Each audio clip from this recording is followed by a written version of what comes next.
ಬಿಜೆಪಿಯ ರಾಮತಂತ್ರಕ್ಕೆ ಸಿಎಂ ಪ್ರತಿತಂತ್ರ ಹೂಡಿದ್ರ ರಾಮನಾಮದಿಂದಲೇ ಸಿದ್ದರಾಮಯ್ಯ ಕೌಂಟರ್ ಕೊಟ್ರ ಹಿಂದೂ ವಿರೋಧಿ ಅನ್ನೋ ಹಣೆಪಟ್ಟಿಯನ್ನ ಕಿತ್ತಾಕಬೇಕು ಅಂತ ಇದಕ್ಕಾಗಿ ರಾಮನಾಮ ಜಪ ಮಾಡ್ತಿದ್ದಾರಾ ಸಿಎಂ ಸಿದ್ದರಾಮಯ್ಯ. ನಾನು ನಾಸ್ತಿಕ ಅಲ್ಲ ಆಸ್ತಿಕ ಅಂತ ಪದೇ ಪದೇ ಒತ್ತಿ ಹೇಳ್ತಾ ಇದ್ದಾರಾ ಸಿಎಂ. ಅದರ ಹಿಂದಿನ ಉದ್ದೇಶ ಇದೇ ಇದೆಯಾ?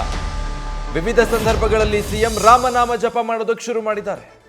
ಬಿಜೆಪಿಗೆ ಕೌಂಟರ್ ಕೊಡೋ ಹಾಗೆ ನಿನ್ನೆ ಅಯೋಧ್ಯೆಯಲ್ಲಿ ರಾಮ ಮಂದಿರ ಉದ್ಘಾಟನೆ ಆದರೆ ಮತ್ತೊಂದು ಕಡೆ ಇಲ್ಲಿ ಸಿಎಂ ಸಿದ್ದರಾಮಯ್ಯ ಕೂಡ ಸೀತಾರಾಮ ದೇವಸ್ಥಾನವೊಂದನ್ನು ಉದ್ಘಾಟನೆ ಮಾಡಿದ್ರು. ಕೈಯಲ್ಲಿ ಬಿಲ್ಲು ಬಾಣ ಹಿಡಿದು ವೇದಿಕೆ ಮೇಲೆ ಪೋಸ್ ಕೊಟ್ಟರು. ಅದಾದ್ಮೇಲೆ ನಾನು ಕೂಡ ರಾಮ ಭಕ್ತನೇ ಅನ್ನುವಂಥ ಮಾತನ್ನು ಹೇಳಿದ್ರು. ಅಂದ್ರೆ ಹಿಂದೂ ವಿರೋಧಿ ಮತ್ತೆ ನಾಸ್ತಿಕ ಅನ್ನುವಂಥ ಒಂದು ಹಣೆಪಟ್ಟಿಯನ್ನ ಕಟ್ಟಲಾಗಿದೆ ಸಿಎಂ ಸಿದ್ದರಾಮಯ್ಯರಿಗೆ. ಅದಕ್ಕೆ ಕೌಂಟರ್ ಆಗಿ ರಾಮನಾಮ ಜಪ ಮಾಡ್ತಿದ್ದಾರಾ ಅಂತ.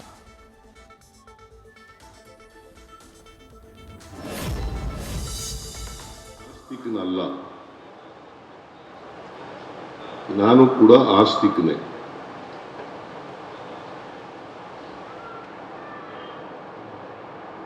ಶ್ರೀರಾಮಚಂದ್ರನನ್ನ ಇಡೀ ದೇಶ ಪೂಜಿಸ್ತದೆ. 143 ಕೋಟಿನಲ್ಲಿ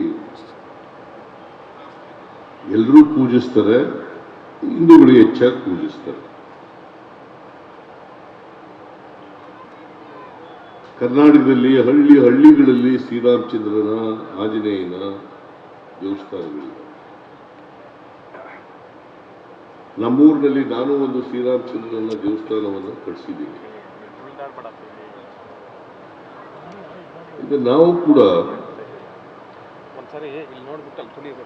ಶ್ರೀರಾಮಚಂದ್ರನ ಆಂಜನೇಯನ ಪರಮ ಭಕ್ತರು. ನಾವು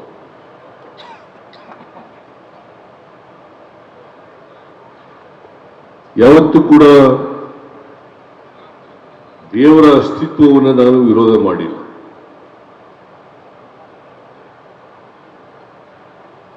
ನಾವು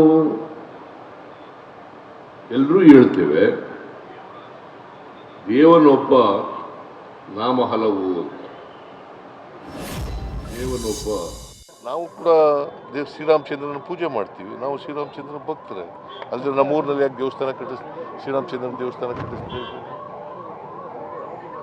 ಸೊ ಇದು ನಾವು ಶ್ರೀರಾಮಚಂದ್ರನಿಗೆ ವಿರುದ್ಧವಾಗಿದ್ದೀವಿ ಅಂತ ಬಿಂಬಿಸ್ತಕ್ಕಂಥ ಪ್ರಯತ್ನ ಮಾಡ್ತಾ ಇದ್ದಾರಲ್ಲ, ಆ ಅಪಪ್ರಚಾರ ಮಾಡ್ತಾ ಇದ್ದಾರಲ್ಲ, ಇಟ್ ಇಸ್ ನಾಟ್ ಕರೆಕ್ಟ್.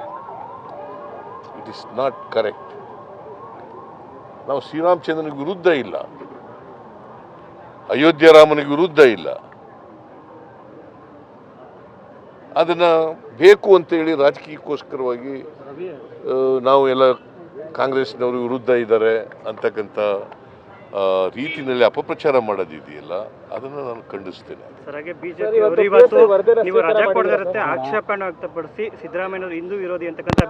ದೇಶದಲ್ಲಿ ರಜಾ ಕೊಟ್ಟಿಲ್ಲ, ಕೇಂದ್ರ ಸರ್ಕಾರನೇ ಅರ್ಧ ದಿನ ಕೊಟ್ಟಿರೋದು.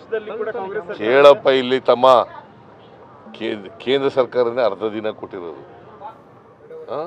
ಎಲ್ಲಿನಲ್ಲಿ ಕೊಟ್ಟಿದ್ದಾರೆ? ಡೀಟೇಲ್ಸ್ ಕೊಡ್ತಾರೆ ಹರೀಶ್, ಲೈವ್ ನಲ್ಲಿ ಜಾಯ್ನ್ ಆಗ್ತಾ ಇದ್ದಾರೆ. ಹರೀಶ್, ಮೇ ಬಿ ಸಿದ್ದರಾಮಯ್ಯನವರ ಇತ್ತೀಚೆಗಿನ ಹೇಳಿಕೆಗಳು ಮತ್ತೆ ವೇದಿಕೆ ಮೇಲಿನ ಭಾಷಣಗಳು, ರಾಮನಾಮ ಜಪ ಎಲ್ಲವನ್ನು ನೋಡ್ತಾ ಇದ್ರೆ ಬಿಜೆಪಿಗರ ರಾಮನ ಕಾರ್ಡ್ ಏನಿದೆ ಅದನ್ನ ಕೌಂಟರ್ ಮಾಡೋ ನಿಟ್ಟಿನಲ್ಲಿ ಸಿದ್ದರಾಮಯ್ಯನವರು ಪ್ರತಿತಂತ್ರ ಹೆಣೆದಿರೋದ್ರ ಭಾಗನ ಇದು ಅಂತ.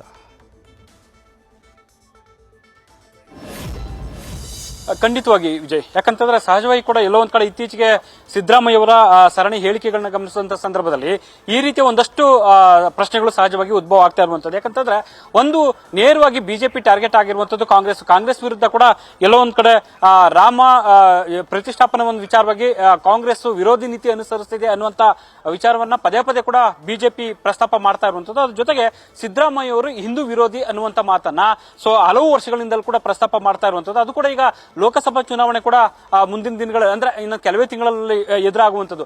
ಈ ಒಂದು ಸಂದರ್ಭದಲ್ಲಿ ಸಿದ್ದರಾಮಯ್ಯವರು ಅದರಲ್ಲೂ ಕೂಡ ಕಾಂಗ್ರೆಸ್ ಸರ್ಕಾರ ಹಿಂದೂ ವಿರೋಧಿ ನೀತಿ ಅನುಸರಿಸುತ್ತಿದೆ ಅನ್ನುವಂತಹ ನಿತ್ಯ ಆರೋಪ ಏನಿದೆ ಆ ಒಂದು ಅಣೆಪಟ್ಟಿಯಿಂದ ಹೊರಬರಬೇಕು ಅನ್ನುವಂತ ನಿಟ್ಟಿನಲ್ಲಿ ಸಿದ್ದರಾಮಯ್ಯವರು ಸಹಜವಾಗಿ ಎಲ್ಲೊಂದ್ ಕಡೆ ಬಿಜೆಪಿ ವಿರುದ್ಧ ಪ್ರತಿತಂತ್ರ ರೂಪಿಸ್ತಾರ ಅನ್ನುವಂತ ಮಾತುಗಳು ಕೂಡ ಸಹಜವಾಗಿ ಈಗ ವ್ಯಕ್ತ ಆಗ್ತಾ ಇರುವಂತದ್ದು. ಒಂದು ಸಿದ್ದರಾಮಯ್ಯರು ನಿನ್ನೆ ಜೈ ಶ್ರೀರಾಮ್ ಅನ್ನುವಂತ ಘೋಷಣೆಯನ್ನು ಕೂಗುವುದರ ಜೊತೆಗೆ ಜನರಿಂದಲೂ ಕೂಡ ಘೋಷಣೆಯನ್ನು ಕೂಗಿಸುವಂತ ಒಂದು ಪ್ರಯತ್ನ ಮಾಡ್ತಾರೆ. 3 ಬಾರಿ ಜೈ ಶ್ರೀರಾಮ್ ಅನ್ನುವಂತಹ ಮಾತನ್ನು ಕೂಡ ಪ್ರಸ್ತಾಪ ಮಾಡ್ತಾರೆ. ಅದ್ರ ಜೊತೆಗೆ ನಾನು ನಾಸ್ತಿಕ ಅಲ್ಲ ಆಸ್ತಿಕ ಅನ್ನೋ ರೀತಿಯಲ್ಲಿ ಕೂಡ ಒಂದಷ್ಟು ಹೇಳಿಕೆಗಳನ್ನ ಕೊಡ್ತಾ ಇರುವಂತದ್ದು. ನಾನು ಕೂಡ ರಾಮ ಭಜನೆಯನ್ನು ಮಾಡಿದ್ದೀನಿ ಅನ್ನುವಂಥದ್ದು, ಮತ್ತೆ ಜೊತೆಗೆ ನಾನು ರಾಮ ಮಂದಿರವನ್ನ ಕಟ್ಟಿಸಿದ್ದೇನೆ ನಮ್ಮ ಗ್ರಾಮದಲ್ಲಿ ಅನ್ನುವಂತ ಮಾತನ್ನ ಖುದ್ದು ಸಿಎಂ ಸಿದ್ದರಾಮಯ್ಯ ಹೇಳಿರುವಂತದ್ದು. ಇದೆಲ್ಲವೂ ಕೂಡ ಸಹಜವಾಗಿ ಬಿಜೆಪಿಯವರ ತಂತ್ರಕ್ಕೆ ಪ್ರತಿತಂತ್ರವಾಗಿ ಸಿದ್ದರಾಮಯ್ಯವರು ಈ ರೀತಿಯ ಒಂದು ಹೇಳಿಕೆಗಳನ್ನ ಕೊಡ್ತಾ ಇದ್ದಾರಾ ಅನ್ನುವಂಥದ್ದು ಕೂಡ ಸಹಜವಾಗಿ ವ್ಯಕ್ತ ಆಗ್ತಾ ಇದೆ. ಅದ್ರ ಜೊತೆಗೆ ಬಿಜೆಪಿಯವರು ಎಲ್ಲ ಒಂದ್ ಕಡೆ ಸಿದ್ದರಾಮಯ್ಯವ್ರನ್ನೇ ನೇರವಾಗಿ ಟಾರ್ಗೆಟ್ ಮಾಡ್ಕೊಂಡಿರುವಂತದ್ದು ಕೂಡ. ಸೊ ಇದು ಈ ಒಂದು ನಿಟ್ಟಿನಲ್ಲಿ ಸಿದ್ದರಾಮಯ್ಯರು ಒಂದಷ್ಟು ಮಾತುಗಳನ್ನ ಆಡುವಂತಕ್ಕೆ ಕಾರಣ ಆಗ್ತಿದೆ ಅನ್ನುವಂತ ಮಾತುಗಳು ಕೂಡ ಕೇಳ್ಬರ್ತಿದೆ. ಒಂದು ಸಿದ್ದರಾಮಯ್ಯವರು ಹಣೆಗೆ ತಿಲಕ ಇಡೋದಿಲ್ಲ, ದೇವರ ಬೊಟ್ಟಿಡೋದಿಲ್ಲ ಅನ್ನುವಂಥದ್ದು ಕೂಡ ಅವರು ಆರೋಪ ಮಾಡ್ತಿರುವಂತದ್ದು. ದೇವಾಲಯಗಳಿಗೆ ಹೋಗೋದಿಲ್ಲ, ಗರ್ಭಗುಡಿ ಪ್ರವೇಶ ಮಾಡೋದಿಲ್ಲ ಅನ್ನುವಂಥದ್ದು.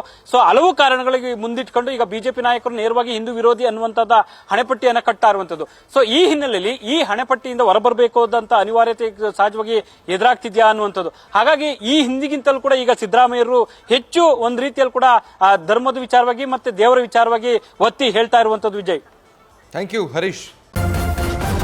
ನ್ಯೂಸ್ ಫಸ್ಟ್ ನಿರ್ಭೀತಿಯಿಂದ ನಿಮ್ಮ ಪರವಾಗಿ.